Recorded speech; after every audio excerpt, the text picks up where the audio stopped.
It came rumbling into the war with all the subtlety of a steel battering ram, half truck, half armour, and entirely unwilling to quit. The M3 half-track wasn't built to impress. It was built to show up when everything else threw in the towel. American crews learned fast that it would grind forward through mud, shell craters, and wrecked roads as if the terrain had personally offended it. When conditions got ugly, the M3 simply considered that fair play. It didn't promise comfort, but it delivered men and firepower exactly where it counted.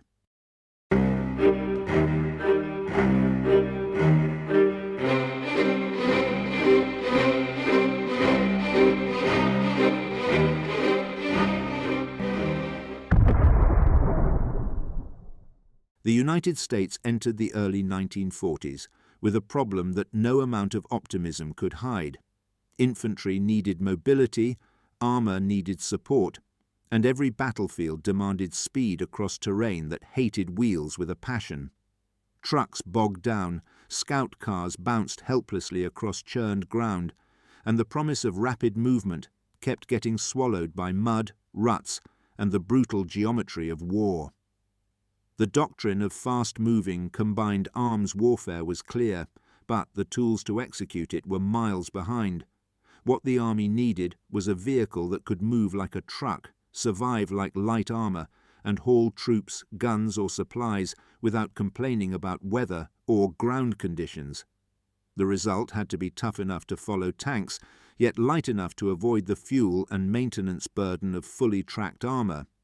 And it had to be built in numbers that matched American industrial ambition, not dozens or hundreds, but tens of thousands. That challenge created a moment where war met manufacturing, and both realized they had to compromise if they wanted to win. At the heart of this requirement was a simple mechanical truth. Wheels were efficient but helpless in mud, while tracks gripped well but demanded weight, cost, and complexity. The half-track format existed in Europe, but had never been mass-produced on an American scale. Engineers needed a front end that behaved like a truck, a rear that behaved like armour, and a drivetrain that could survive punishment without begging for mercy.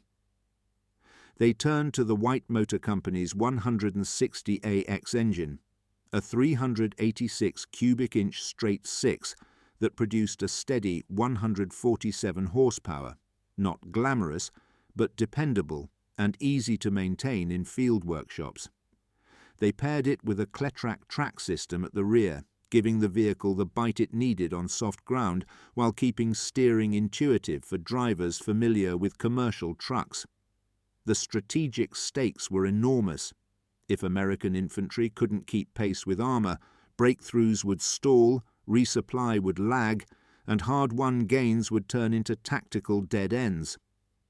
The M3 was born directly from that urgency, a machine designed not from luxury but from necessity, shaped by the cold mathematics of logistics and the harsher arithmetic of war. It solved problems that commanders had politely asked trucks to handle. Problems trucks promptly declined. It was not elegant engineering, but it was the engineering the battlefield demanded. The vision for what became the M3 half-track didn't emerge from a single desk or a solitary genius. It came from a fusion of doctrine, experimentation, and the fast-learning chaos of pre-war manoeuvres. American planners understood they needed a vehicle that could push infantry into the fight at the same pace as armour, turning mobility into a force multiplier rather than a logistical fantasy. The fundamental idea was brutally straightforward. Keep soldiers alive long enough to reach the battle, then give them a stable firing platform when they arrived. To accomplish this, designers turned to practical, almost utilitarian thinking.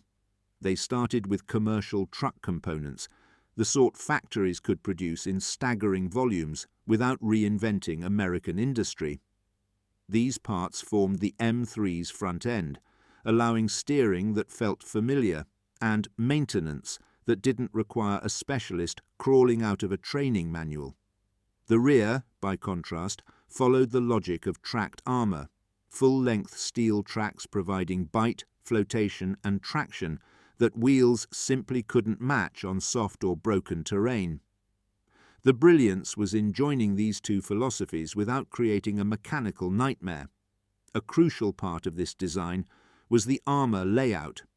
Engineers opted for 6 to 13 millimetres of rolled homogeneous steel, thin by tank standards, but enough to stop small arms fire and shrapnel that would devastate exposed infantry. The armour plates were mounted vertically, a choice driven not by aerodynamics or elegance, but by the urgency of keeping production simple and repair straightforward in field workshops. The open top wasn't a flaw, it was deliberate, creating a space where troops could fight from cover, mount heavy weapons, or stack supplies without wrestling with cramped compartments. The doctrinal debates were lively. Some officers wanted a fully enclosed vehicle, others argued that half-tracks were a stopgap that would hamper infantry discipline. But the overriding logic won.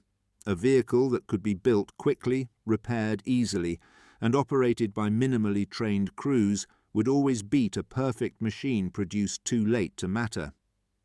Into this atmosphere of compromise and determination came the M3, a machine shaped by urgency rather than perfection.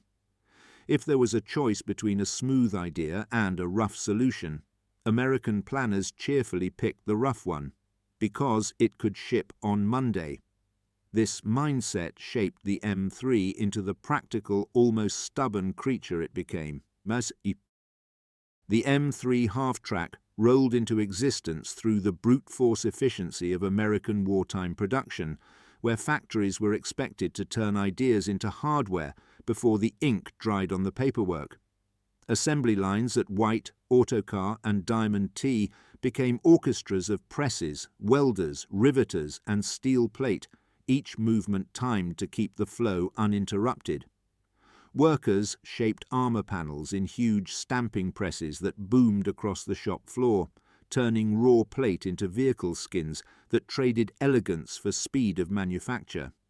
The goal wasn't refinement, it was quantity without sacrificing the core toughness required by the battlefield.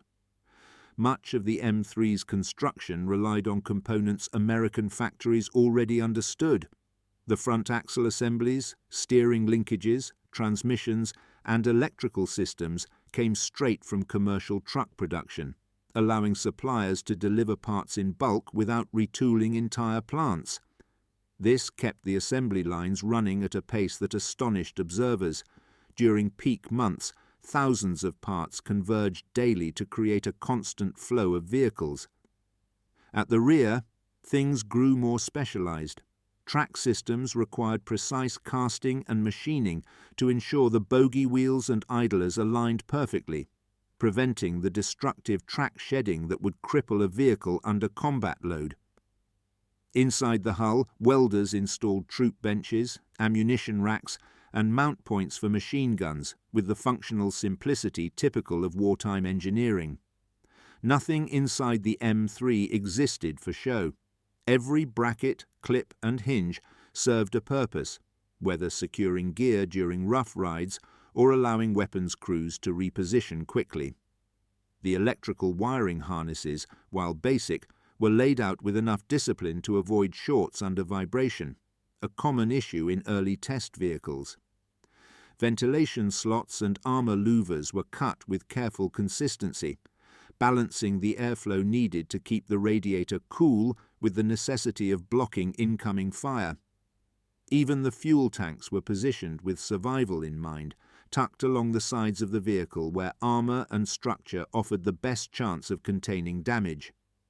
Quality control teams inspected each completed M3 with an unromantic thoroughness, checking track tension, brake response, engine timing, and fuel delivery long before a vehicle ever reached a training ground. Problems were documented, analysed and solved with a mix of technical reasoning and wartime pragmatism. If a fix required a redesign, it was redrawn. If it required a hammer, that was faster. One inspector famously remarked that half the M3's reliability came from the machines, and the other half from the hammers used to persuade them. By the end of the production cycle, assembly lines had refined the process so well that the M3 became one of the most rapidly produced armoured vehicles of the war, a testament to industrial discipline as much as engineering insight. Testing the M3 half-track meant dragging it across every hostile surface engineers could find, and then inventing new ones just to see what broke first. Proving grounds in the United States hammered it with deep mud, loose sand, frozen ruts, smashed timber, and inclines that seemed designed specifically to embarrass overconfident vehicles. Drivers learned quickly that the half-track front wheels behaved one way on hard ground and another on soft surfaces, yawing slightly as the tracks dug in behind them. The hybrid layout was unusual, but when the terrain turned vicious, the strange handling made sense. The wheels aimed and the tracks executed. Early trials focused heavily on load, because the M3 wasn't merely a troop carrier. It also had to haul guns, ammunition, radios, stretchers, and fuel. Test crews overloaded it shamelessly, packing the hull until the suspension groaned under the weight. Yet the engine kept pulling, the transfer case kept biting, and the track tension stayed stable, proof that the Klettrak system could handle punishing vertical and lateral loads without twisting out of alignment. Hill climbs became one of the M3's trademarks. It simply refused to quit, clawing up grades at angles that forced commanders to reconsider what counted as passable terrain. Reliability tests brought out the quirks engineers needed to solve. Radiators struggled in dense mud, forcing refinements to airflow louvers. Carburetors needed retuning for cold weather operation to prevent hesitation during throttle transitions.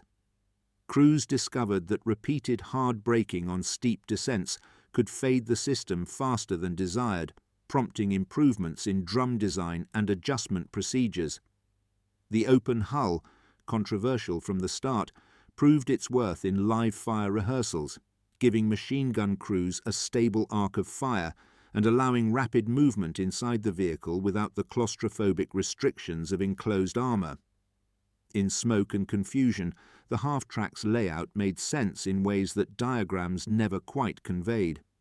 Soldiers evaluating the prototypes wrote reports filled with blunt honesty. They criticised the ride, praised the traction, and made it abundantly clear that while the M3 kicked like a misbehaving mule, it stayed in the fight. One sergeant famously remarked that the vehicle rode rough, steered odd, and kept going long after good sense said stop. Another simply stated that if comfort mattered, he'd buy a car. This thing was for winning.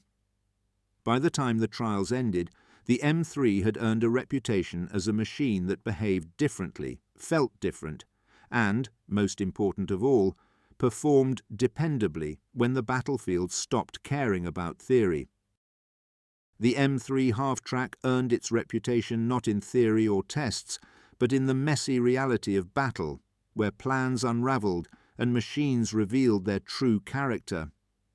In North Africa, it proved its breakthrough moment by keeping pace with armour across expanses of hard-pan desert and broken wadis that shredded tyres and punished suspensions. Infantry, who had once trudged behind tanks, now surged forward in formation, delivered straight into the fight without the exhaustion that had previously blunted their momentum. The M3 didn't just transport soldiers, it kept entire offensives moving at a tempo the enemy struggled to match. Yet the M3 also revealed its limitations. Armour that was perfectly adequate against shrapnel and small arms became a liability under concentrated enemy fire. Anti-tank rounds tore through it, and machine gun teams learned that the open top demanded relentless awareness and quick reaction. The ride quality, already criticised during testing, grew harsher under combat loads, shaking equipment and occasionally confidence.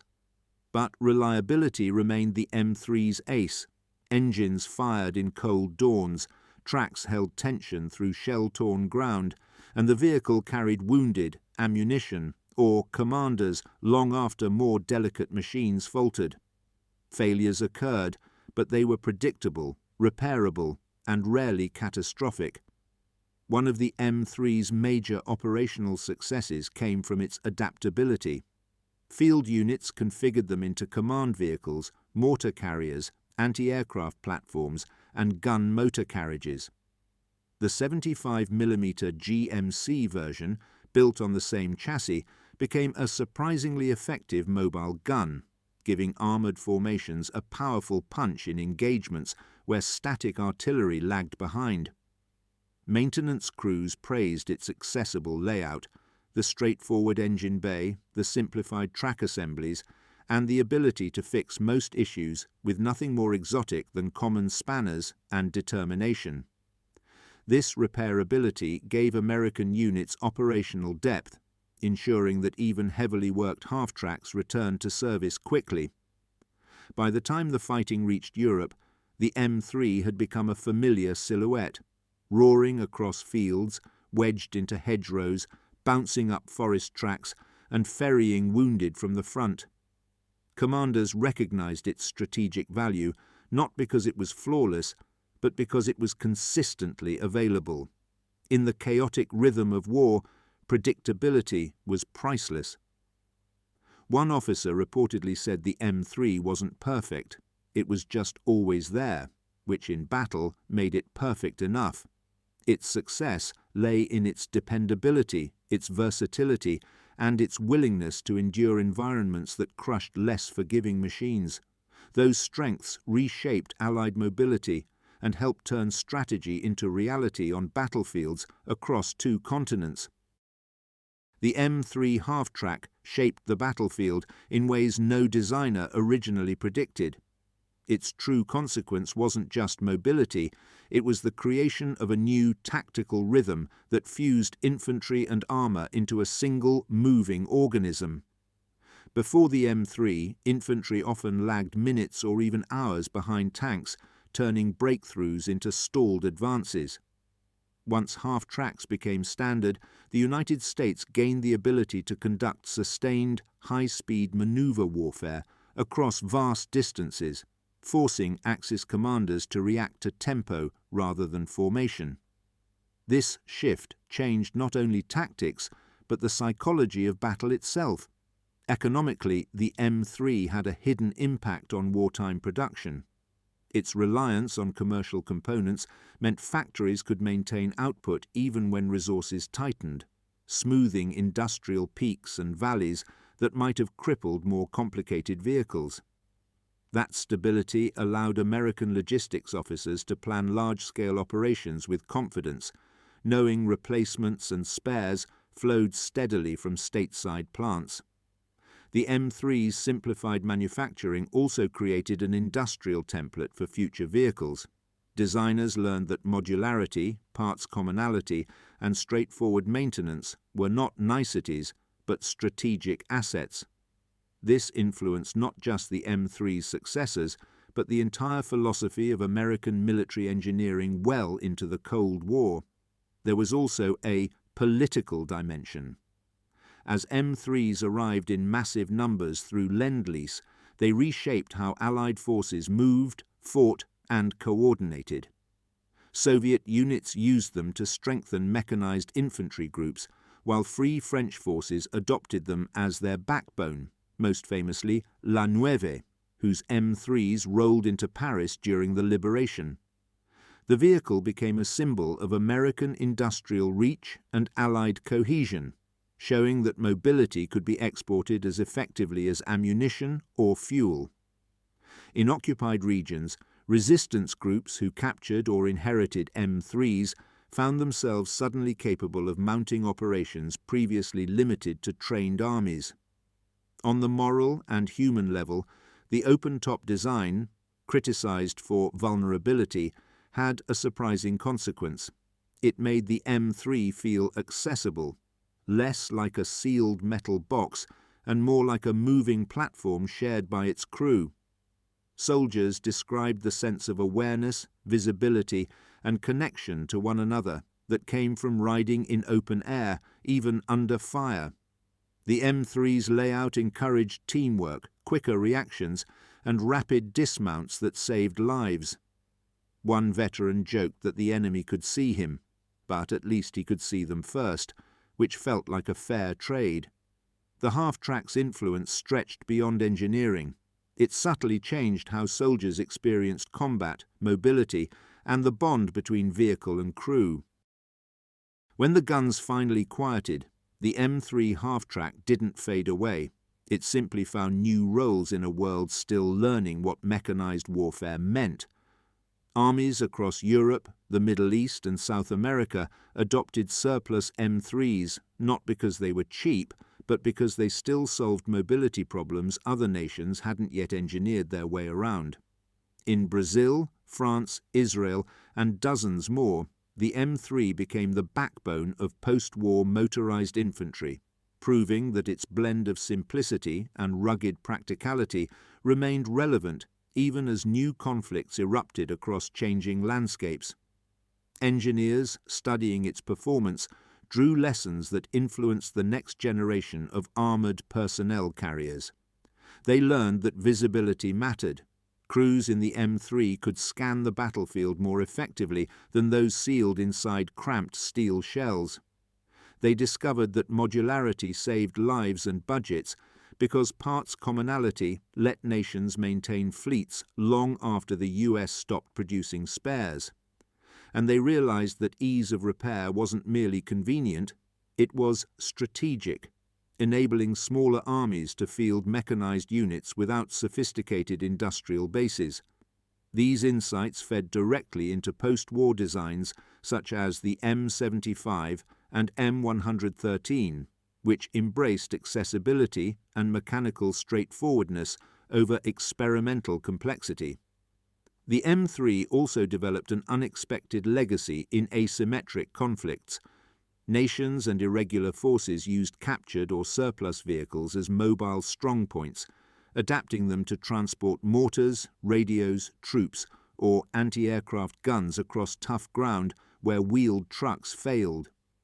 The vehicle's half-track design remained uniquely valuable in regions with poor infrastructure, allowing armed groups and frontier forces to move quickly through mud, sand, or broken tracks. Some M3s received improvised upgrades, diesel re-engines, new seats, welded armour patches, while others served almost unchanged, a testament to their original engineering decisions. Culturally, it became one of the most photographed Allied vehicles of the 20th century. War correspondents favoured it because its open top offered clear camera angles, while troops enjoyed the sense of shared space that made it feel less like a machine and more like a communal tool of war. Veterans described how the smell of hot engine oil and the clatter of the tracks became inseparable from their memories of service, threading the vehicle into the fabric of their personal histories. One post-war mechanic quipped that the M3 would probably outlive him, and he suspected it was already halfway to doing so. Its longevity, adaptability, and unmistakable silhouette ensured that its legacy persisted long after newer machines tried to replace it. Stand in front of an M3 half-track today, and the first impression isn't its size, its armour, or even its age. It's the unmistakable sense that it was built for motion above all else. Its angular plates, open hull, and hybrid running gear give it a stance that feels halfway between a truck ready to deliver supplies and a fighting vehicle braced for impact. The mixture shouldn't work, not by the neat rules of engineering, yet the battlefield never cared about neat rules. The M3 thrived because it embraced a philosophy that favoured results over aesthetics, turning compromise into capability through sheer practicality. Look closer, and the details tell the deeper story. The steering axle, taken straight from commercial trucks, speaks of wartime urgency and industrial pragmatism, a reminder that victory sometimes depends on using what already exists rather than waiting for perfection. The track system, inherited from earlier experiments, shows how innovation evolves not as sudden leaps, but as steady adjustments informed by field experience, material limits, and the habits of the soldiers who operate the machine. Even the open top, criticized in its day, reveals a truth about mobility warfare. Awareness and speed often mattered more than protection, giving crews an agility that enclosed vehicles couldn't easily match. Its presence in post-war parades, memorials, and reenactments offers a final reflection on its character. The M3 doesn't appear delicate or ceremonial when displayed. It still looks ready to move, ready to haul, ready to take punishment without complaint. That quality, an absence of fragility, connects it to the generation that built and used it, men and women who learned that reliable tools were often more valuable than perfect ones. The M3 was never designed to symbolize anything, yet it came to embody the straightforward determination that defined Allied mobility across continents from Tunisia to Normandy and beyond. One observer remarked that the M3 looked less like history and more like a machine still considering where to go next. For a half-track designed in haste, that enduring sense of purpose remains its most remarkable achievement.